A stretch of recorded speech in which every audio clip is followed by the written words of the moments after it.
Postcards from a Dying World, the podcast. For more than a decade, I've reviewed over 1,000 books that are mostly science fiction, horror, and bizarro. This feed will feature bonus audio I have produced over the years, as well as a monthly digest of reviews based on what I've read each month, plus the occasional bonus material about my own fiction. Thanks for listening. All right, joining me today on the Postcards from a Dying World podcast is an old friend of mine and hardcore legend from my home state of Indiana, David Tate, who I knew back in the day as lead vocalist for our hometown hero hardcore band With Authority, who pretty much my favorite band when I was a young skateboarding punk rock lunatic, but coincidentally already straight edge at that point and still to this day. But Dave Tate, thank you for joining me on the Postcards from Dying World. It's good to have you. Black Lives Matter, Dave Agranoff. Black Lives Matter. Well, yeah, we'll get into politics in a little bit, I'm sure, but the reason I wanted to start it out with the most important thing. Sorry. Yeah, of course. But you're a longtime anti-racist. That's one of the things that I first knew you for. Is so I want to set the stage a little bit for how I know you and so on and so forth. Is that in my hometown, Bloomington, Indiana? That's where you went to college at Indiana University, and well, Bloomington had a long punk rock tradition. At that point, starting back with the Gizmos in the 70s and all that, there had never been a real, honest to goodness, hardcore band that came out of the New York City sound and Cro-Mags, things like that, until you came to college and started With Authority. And so in our town, for the high school kids, the high school punk rock kids, With Authority was our everything. It was our favorite band. And he put out 2 records, but what was really important at the time about With Authority for us is that With Authority was a very strong political and anti-racist band, and anti-racism was very important to you even back then. And right. So we'll talk about that. I didn't want to set the stage, but where did you come from? Because you didn't grow up in Bloomington, Indiana. You grew up in Detroit. So can you give me how you got into punk rock and all that? Well, I think I got into, I was into the new wave scene early on in the 80s, late 70s and 80s, which was easy to do because it was starting to get on the radio, and that's just what some of us kids did. I didn't start getting over into a more hardcore type of situation until I was in the Marine Corps. I got a couple years into the Marine Corps when I started seeing the light, and I went pretty hardcore pretty quick when I was living out there. They're in Camp Pendleton, Oceanside. So I started cutting my teeth in the punk rock hardcore scene at places like Fender's Ballroom up in LA, Long Beach, and then the Palomino Club down there in San Diego and stuff like that. So there's a couple different places that I spent a lot of time on, going down I-5 and up I-5, and back in the late 80s, really enjoying that heyday of SoCal hardcore and punk rock. So what years are we talking about here for when you were in the Marine Corps out here at Camp Pendleton? Is that mid-80s? January 86. Yeah, January 86 is when I got there, and I left in July of 88. So for those 2.5 years, we spent a lot of time making the weekend trips up and down the coast. So you must have seen some pretty classic bands back in the day, like Your Flags and 7 Seconds and things like that were playing around that area, I'm sure. Yeah, it's funny because for as long as I was around, I didn't see nearly as many bands as I should have, and there's quite a few that got away from me. But yeah, Adolescence, Bad Religion when they were first starting, Circle Jerks. There's a great band out of San Diego back then called The Ninth, Corrosion of Conformity, Reagan Youth, all those bands, Agnostic Front, The Exploited, all bands that we saw there at Fender's legendary hardcore club up in Long Beach. Well, and I think one of the reasons why With Authority became such an important influence on our town is that you had seen a lot of these bands that we didn't see because we're a small college town, and not every tour came through. But a lot of these bands we were just starting to listen to, your Agnostic Fronts, your Sick of It Alls, and stuff like that. And so when somebody showed up in town who knew all that music and was starting a band who, you know, kind of took it to the next level, it was a big deal for us in Bloomington. But and so when you graduated, or when you got out of the Marine Corps, right, and that's when you ended up in Indiana, how did you end up at Bloomington? I'm really curious because, you know, what an influence you had on my town, right? Right. Well, I got out of the Marines and I started going to school up in northern Michigan. And then my dad, it was near the end of the auto industry in Pontiac, Michigan. So he was relocated there as soon as I got out of the Marines, starting my first year of school. So I basically just followed them to Indiana. And it was either Purdue or IU. And at that time, I was getting out of the military and could choose either school. I was accepted to both. And I chose IU just, I'm not sure exactly why. I think it was more the reputation. It seemed more my style of a school. And so that's where I ended up. Well, and when I say that you had a big influence on my town, like, I mean it. Like, it was a big deal because in our hardcore scene, you were the one putting on the shows. You were bringing bands to town that most of us wouldn't have heard of otherwise. And some of those bands were just as influential on Bloomington's development too, like random bands like Random Conflict from Alabama, for example, which became that band became very important to our scene, even though they were a band from Alabama. And I believe it was With Authority. It was following With Authority to DeKalb, Illinois, to a show. This is where the first time I saw Endpoint and Integrity and bands that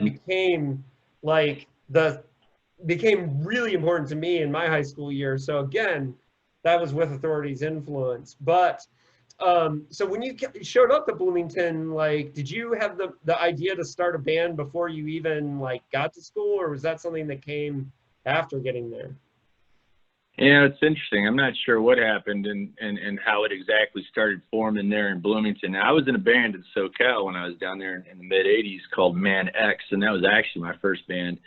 And then I was in another garage band up in Detroit, in the Detroit area, prior to coming to Bloomington. So I can't recall all of it, but there was obviously an inclination to go in that direction. And it didn't take long. I think it was in November of '89 that we first, me, Brad, and Bob, and I think who we had first, it's hard to remember anymore who our first bass player was at the time, but we all got together at that time in a storage shed in the middle of the winter, and that's what we started doing in fall of '89. So we were playing live by May of '90. So from there, like you said, about 4 years in Bloomington, and built up a pretty good scene, pretty healthy traveling schedule. We were getting out quite a bit in the Midwest, and I'm not sure what the drive was there, but you know, I was getting pretty renegade at that time. I'd left the military, and I had seen enough of that, and started going pretty ornery and hardcore, and I took a lot of things to as hard and heavy as I could, and included music, and that's how we ended up with what we had. I think the difference, Dave, with us and why we took off in the direction we did and had the sound that we had was I was a punk rock guy, and the guys I was playing with were more metal guys, you know, along the Obituary type of world. And so when you mix the Cro-Mags hardcore style that I was interested in with, you know, they're more the death metal and heavier metal stuff, that's how you ended up with that style we had. Interestingly enough, the grunge scene was coming out, so you got a lot of that. Well, it's funny because With Authority was ahead of the times with that stuff, and especially the second 7-inch System Screwed is very metalcore before metalcore became a thing. And it's funny, of all your records, the ones that I go back and listen to, that title track, System Screwed, I think it's funny because it wasn't my favorite song back in the day, but now I listen to that song and I say, okay, they nailed it on that one. They nailed the sound. And that song is the one that holds up really well for me today. But anyways, but the thing about, and I have an interesting relationship with Authority because of my situation with Bloomington. I have severe dyslexia, and I went to a boarding school for kids with learning disabilities out of state, the next state over. So I was going to school in Carbondale, Illinois, 5-hour drive away. And I would come home on weekends, and With Authority played the first couple shows while I was gone.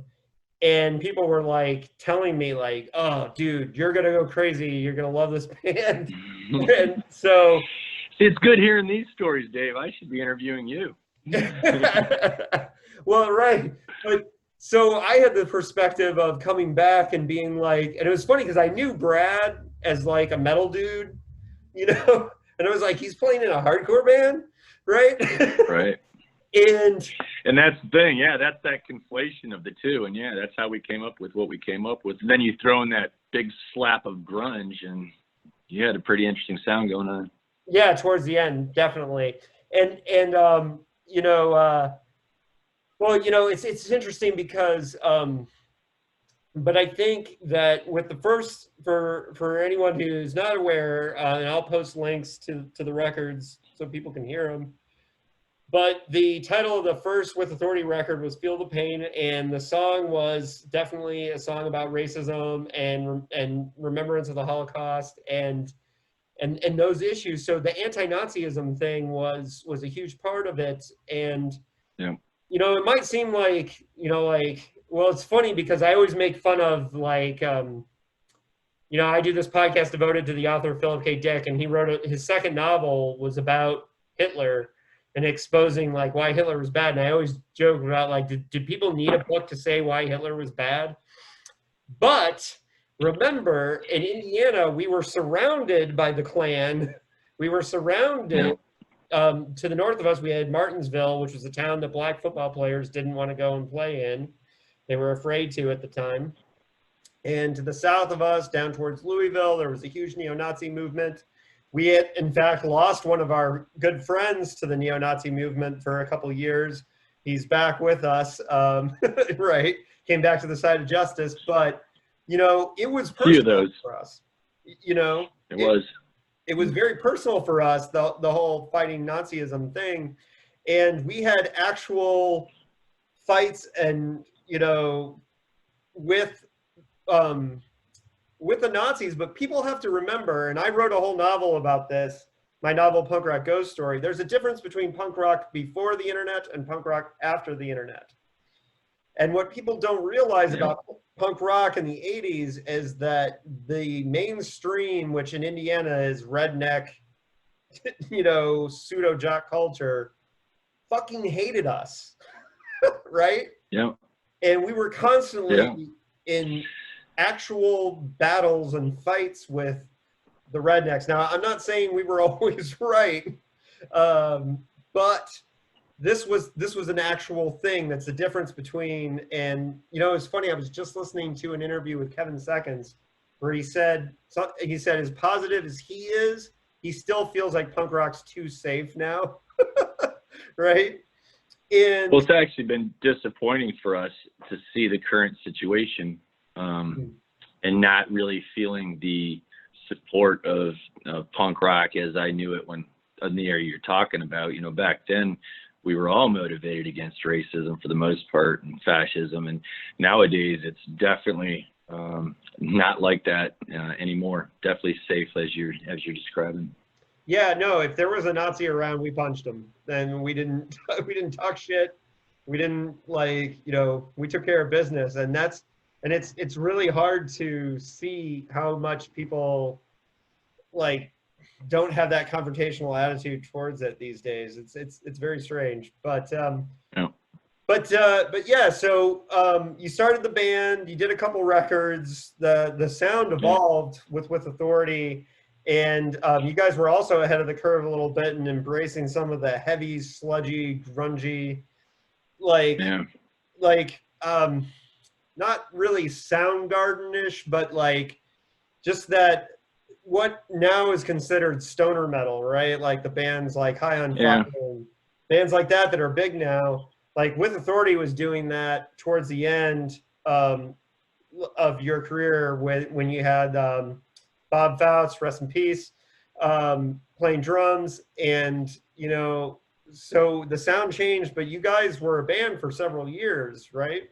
I mean, Yeah, but we, you know, we mixed that sound. It wasn't we sounded like that. What I liked about it is we took those elements and we sped them up, and then we emblazed them with some Cro-Mags and New York hardcore, and then we ended up with what we ended up with. So, you know, I think that was what was different, where we were ahead of the curve, is that we weren't just necessarily part of the curve. We were infusing different types of music into it. So you'd have a song with 4, 5, 6 different changes, like Voivod or something like that, but it was still very street hardcore. So I think that was what was different about it.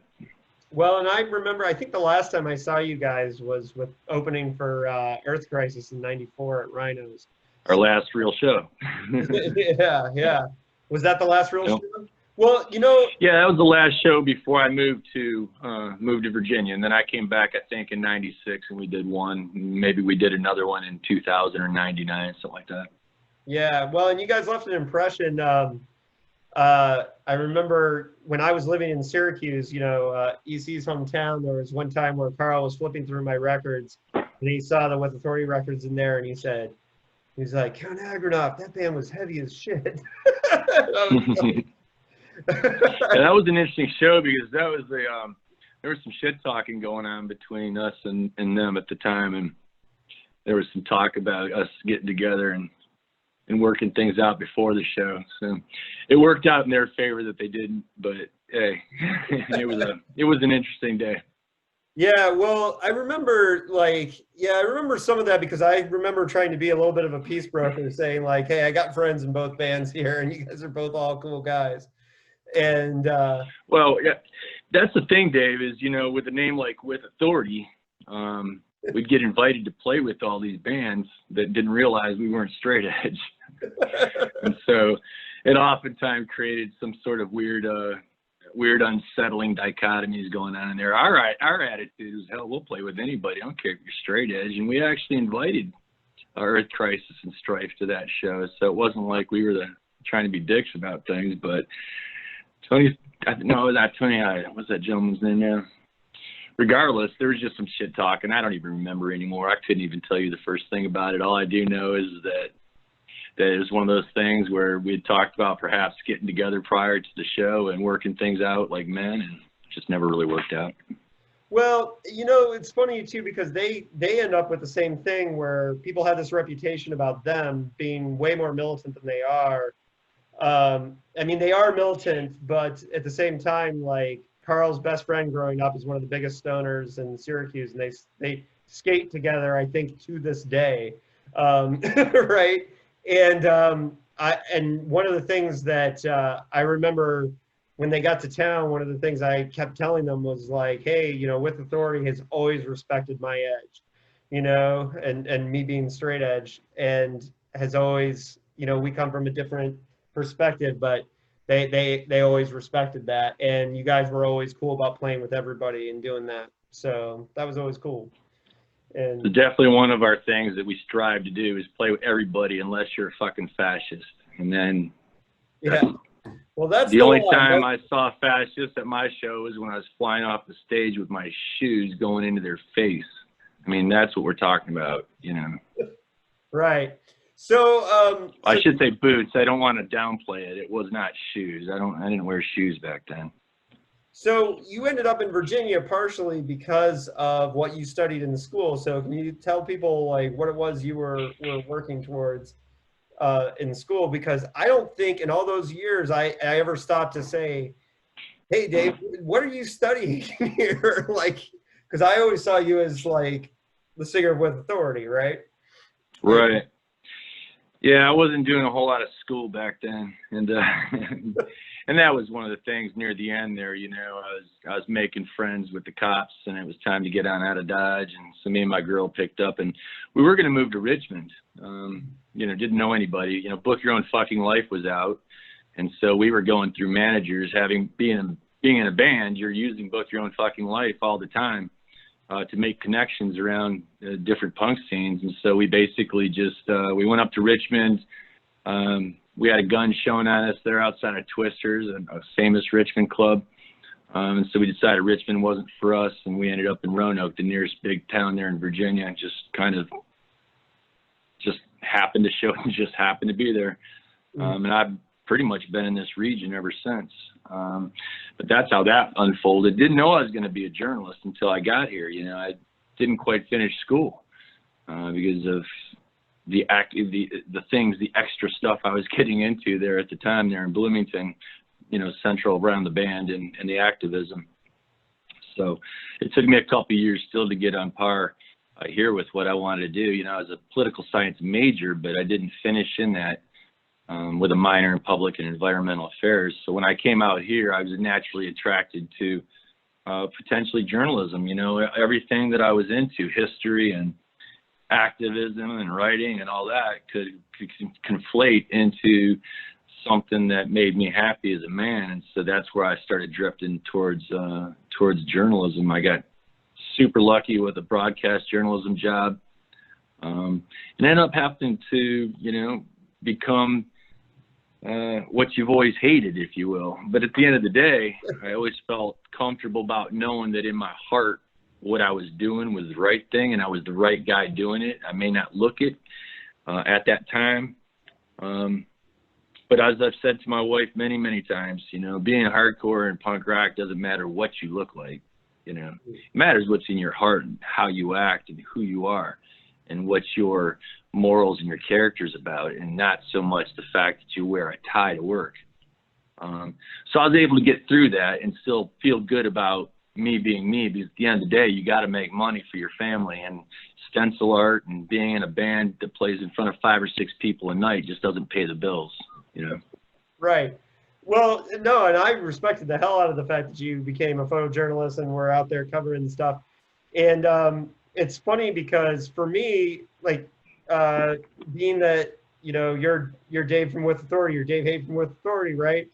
And and for me, it was funny because, you know, I think at the time I was already back living here in California, but somebody sent me a link to you covering a hurricane.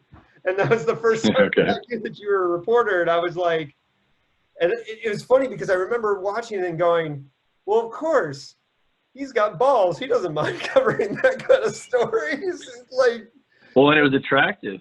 And yeah. That's what sent me overseas too, you know, pursuing journalism into the conflict zones. It was all a progression from my time in the Marine Corps through my hardcore life, getting into TV journalism, photojournalism in general, and then applying it all at the end, covering several conflicts over, you know, over a decade of time.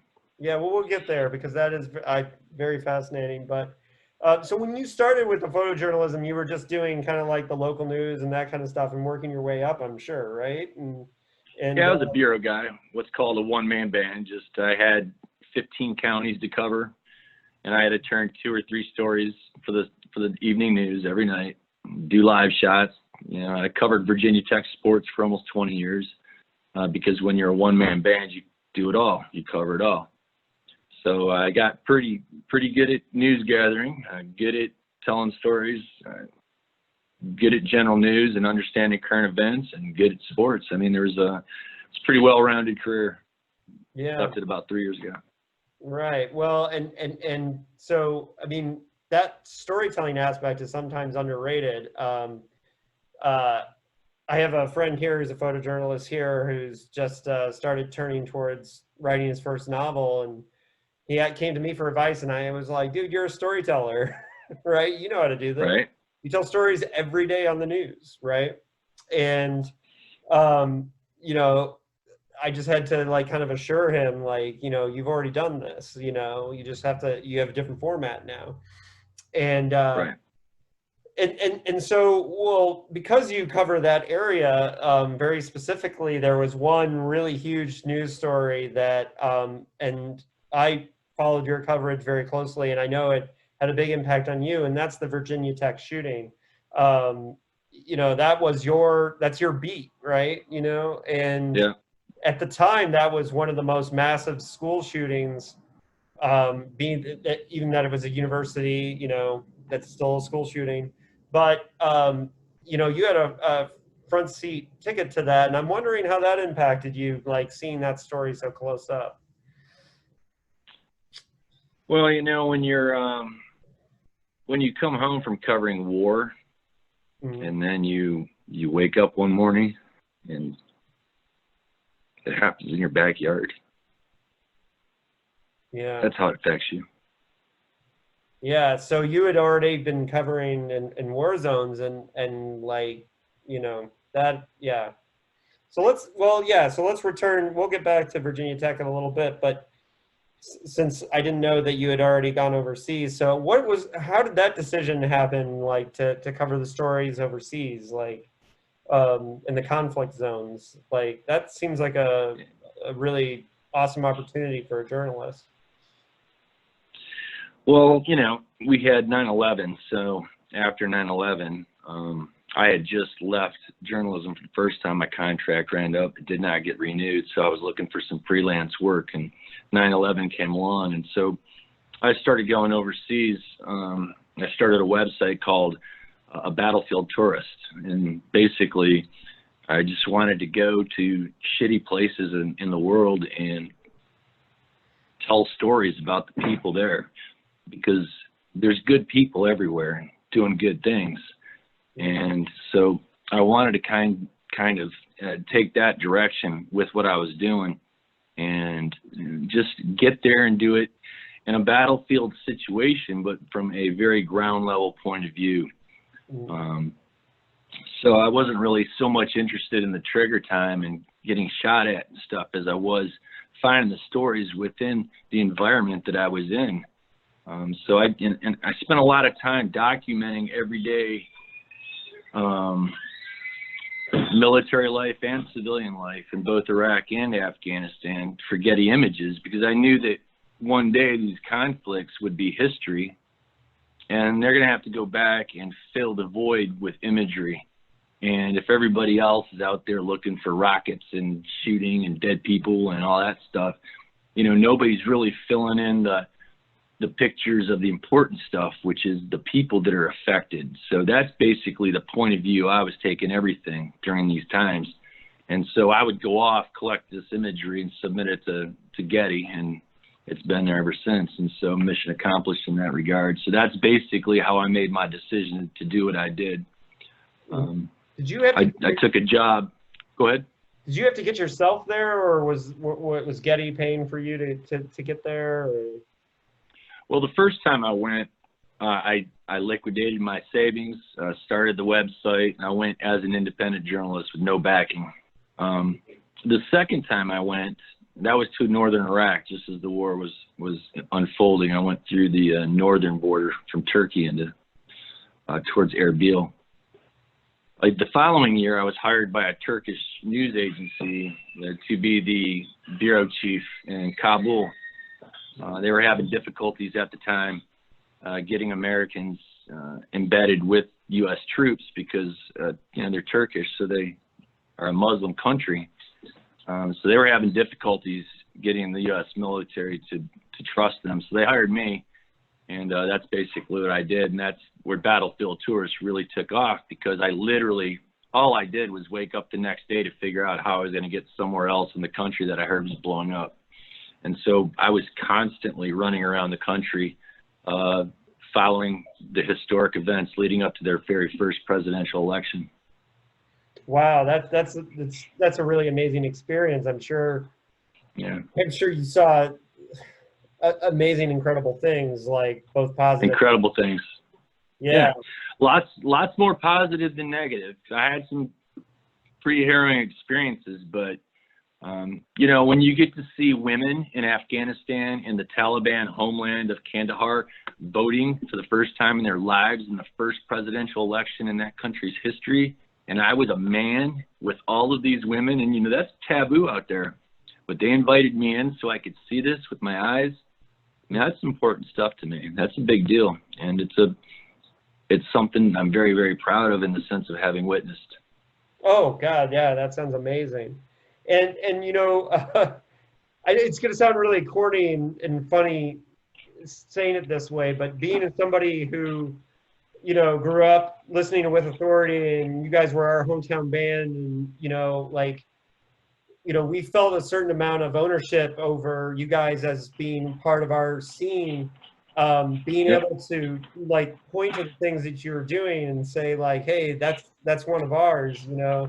It's something that I Yep. think we were proud of too, you know, like the people from our city. Yeah, I might have been from Michigan, but at the end of the day, everybody that knows me knows that almost all of my brothers and sisters are in Bloomington, Indiana. Yeah. Well, no, that means a lot to us too. But you know, and so for you to be able to have like these experiences and these things, like it's interesting to me to just knowing who you are, like to kind of imagine, because most of the time when I picture a journalist in this situation, I think of them as just being somebody who just went to journalism school, you know, and was doing all this. But with your experience as a Marine, with your experience as a punk rocker, and, you know, it must have been really fascinating to see like on the ground revolutionary history like that and come at it from these two different, very different upbringings that you had specifically, Yeah. you know? And that's the thing, Dave. It's been, you know, when I go, the song that they'll be playing was that I did it my way. That's for goddamn sure. Right, right. Well, and you had, you know, with this experience too, like, I think probably, and I'm just guessing that, and I'm sure you had lots of probably pretty scary moments, you know, being in these conflict zones, but I think too at the same time, like that, that training as a Marine, that DIY, I don't give a fuck attitude that you had as a punk rocker probably helped you in situations. Were there any situations where you were like, I'm glad I am who I am because somebody else might not have been able to make it through this? You know, I think maybe not specific situations, but some of the stupid stuff that I did in the sense of getting in there. I mean, I didn't have backup the first time I went. So you've got this American guy walking along the border of Iraq and Turkey trying to figure out how to get in. I fabricated UN credentials to try to get through a Turkish checkpoint and into Iraq, for instance, just dumb stuff like that. That, you know, I think, I don't know if it's military or what prepared me for it, but I think it was the overall education throughout my life that gave me those types of, whether they were smart kahunas or not so smart kahunas, I don't know. They were kahunas nonetheless. So, yeah, I'm not sure. I think when it comes down to DIY, I've lived my entire life in that. My entire career was built on bureau work, meaning that I didn't have any oversight. I was the guy that was representing that particular area. And most of my jobs in my professional career have lived along the DIY way, in the sense that you take care of yourself. You use the tools you have at your disposal to do the best you can. Right. And so, you know, you're seeing all this, and then you come back home, and then there's this story like with Virginia Tech, and not just story, this thing that happened. And I bring it up again because I remember at the time, because we were tangentially connected through social media and online stuff and whatever, like my memory of Virginia Tech was very much colored by the fact that I was getting a local perspective from you. And I had local, you know, I think everybody in the country at this point, we've had so many mass shootings all over the place. I was living in Portland at the time when the Clackamas Mall one happened. And I had a situation where 3 months after the Clackamas Mall shooting, I was in there with an autistic student who had a vocalization where they just like yelled out really loud, and literally people were jumping under tables because it was the same place. And, you know, you see that kind of trauma that comes with these situations, like, and I know like the shooting at Virginia Tech had a very large impact on the community, but Virginia is a Second Amendment state, I take it, being that it's in the South. I wonder how, you know, that firsthand perspective of that shooting, and you're coming back from a war zone. Like, could you just explain to us like that, how that experience was for you, like covering it and being there for it? Because I think it's important. So, you know, I think when it comes to Virginia Tech story, you know, the gun story is one thing, and everything else is another thing. You know, we've got a big issue in this country when it comes to guns, and I'm pro Second Amendment. I just don't take it the way these purists take it. You know, I believe in self-defense in a big way. I just don't believe in this free-for-all hillbilly cowboy shoot 'em up game. It's gone over the edge. You know, they've convinced the country that you need guns to protect yourself, and then they convince you for another round of gun buying to protect yourself from all the guns that are out there. And the more guns that are out there, the more ammunition they've got, excuse the pun, to say, hey, you need a gun to protect yourself. So it's like a snowball effect, and we're in big trouble because you know, we could debate forever why we're in big trouble and the decay of morals and ethics and all that stuff, and the value of human life has gone all to hell and everything. The mixture of it all sucks. But to tech itself, you know, my best friend died 3 days before that shooting, and well, actually, maybe it was just 2 days. And I was mourning him when I got the call that morning, on Monday morning. It was a Monday morning, and you know, I couldn't really respond to it because of the deal I was dealing with my friend at the time. So that date is actually connected to two significant events in my life. But for the following 2 months after that, every single day, you know, you're there dealing with the national media that's tearing apart your community, that's having a lot of difficulty trying to get over such a tragedy. You know, when you're talking about 32 people, 32, unheard of in this country, other than the race massacres of the early 20th century and the late 19th century. These, you know, we've never seen anything like that committed by citizens on other citizens, and or people on citizens, I should say. You know, we can talk all day about the U.S. Army's extermination of the native tribes and all that, but in the sense of people perpetrating crime on one another, that's a big deal. 32 people, man.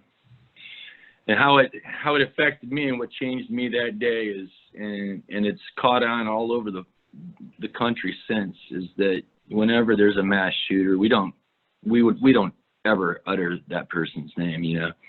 And that's something that we started at our station when that happened, and we refused as reporters to say that man's name.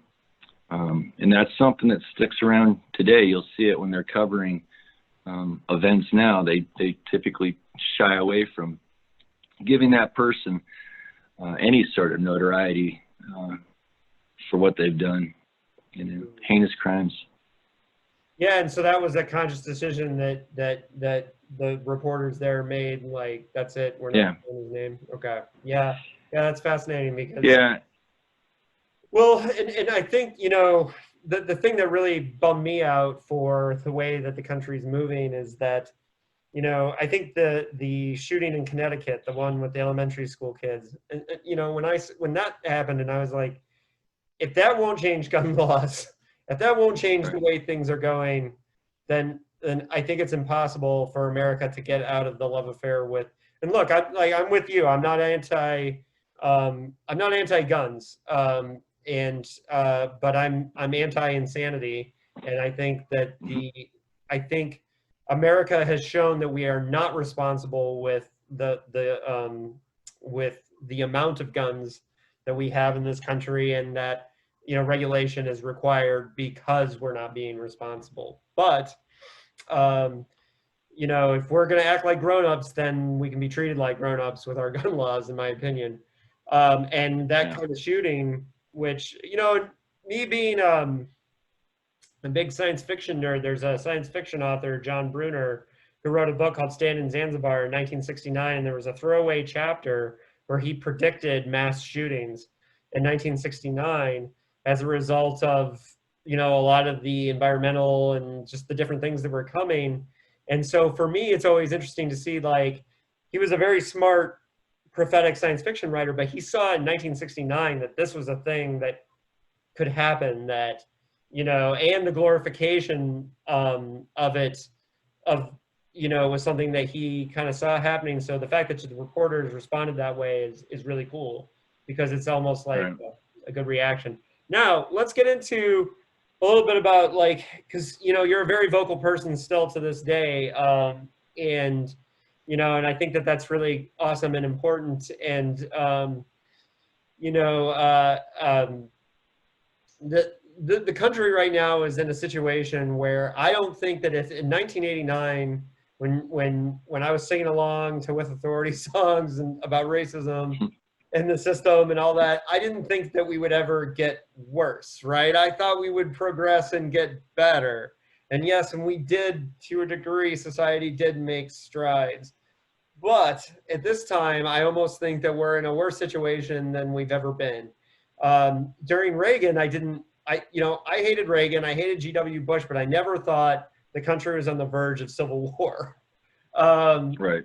And now I'm worried about it.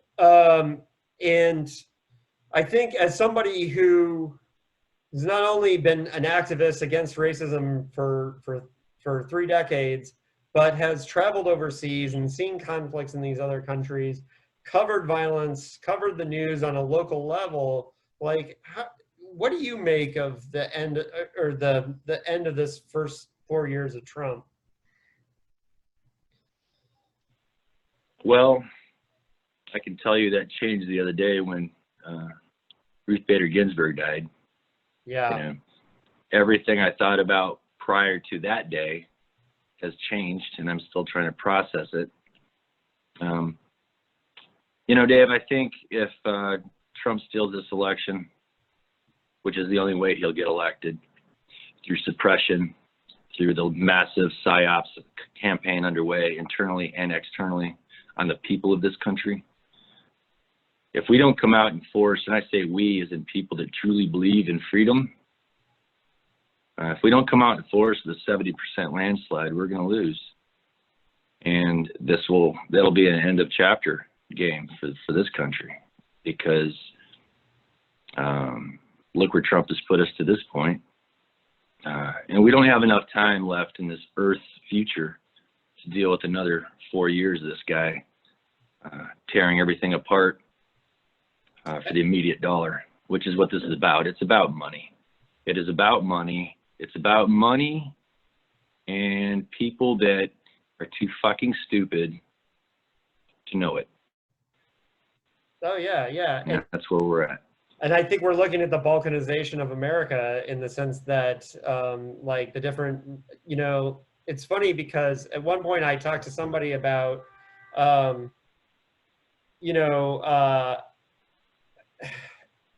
when we look at this, you know, there was a time in the Soviet Union in 1986, if you had said to somebody like, hey, this country has 2, maybe 3 years to go, they would have laughed at you. They would have thought it was impossible. And, you know, and instead we ended up, you know, with you know, that country fell apart. That can happen here. That can happen here if we don't, you know, and look, I've joked with people about being in California that we may be okay because we might be able to become our own country. But then you look at with the wildfires that are going on, this state cannot probably survive on its own without the help, you know, in the situation. And these kinds of crises, whether you're talking about the coronavirus, you're talking about George Floyd and the police violence that's epidemic, you know, we have the worst possible leader. And I do think that if we look back, we're going to find out historically in the future that this was a huge psyops from absolutely from Putin. And it's not just me being a tinfoil hat guy. I think it's pretty obvious from the outside. He is a Manchurian candidate. There's no doubt about this. This man is compromised financially, and he's such a narcissistic sociopath that he will this is the type of guy that will literally set his boat on fire as it sinks. Yep. And that's what he's doing. Yeah. So do you have any closing words you want to give us about do you want people to find you online or what you're doing or whatever? No, actually, I'm being very careful about what I say these days. My online profile is pretty much gone. We're working hard through anti-racism and anti-fascism, doing what we have to do. We believe firmly that it's not good enough just to be not racist, that you have to physically be anti-racist, even if it's a little bit every day. Get out and do something. And so right now we're organizing, and like everybody else is, for peaceful anti-racist action, knowing that every day it could be getting closer to not so much so. We're not in Portland right now, thank God, and we don't have the problems we've got down here in Virginia as they do in Portland or a number of the other communities around. And that's probably because we live in a very Republican area. And so in a weird way, they feel in complete control, and there's very little we can do about it except through little actions. Yesterday, a couple of us were running security for a small peaceful demonstration downtown Roanoke. And it just sucks that we've got to take our Saturday nights and go down there shoulder to shoulder with people who are fighting for equity and equality to ensure that people don't attack them. And we're literally there. Yeah. As you're seeing all over the country. So I think that, my message to people is that the toxic masculinity and the proto-fascism of strength, peace through strength, that type of attitude has got to go. And that's the attitude that's driving the violence that's being fed by the people that want it to make profit off of it. And I think the next few months will be some of the worst of our lives. Well, Dave, I really appreciate your time. It was really exciting to get some of the updates on what you got going on and what you've been doing over the years. It really means a lot to me. With Authority was a huge part of my upbringing and is legendary for Indiana. And I think some Indiana folks will be excited to hear from you and hear what you've been up to. So I appreciate it. I don't know if you're muted, but oh, and you married Christine, who's a very good person and one of my old friends, and I'm very happy for the two of you. So you're muted, Dave. So, but thanks for coming on the show.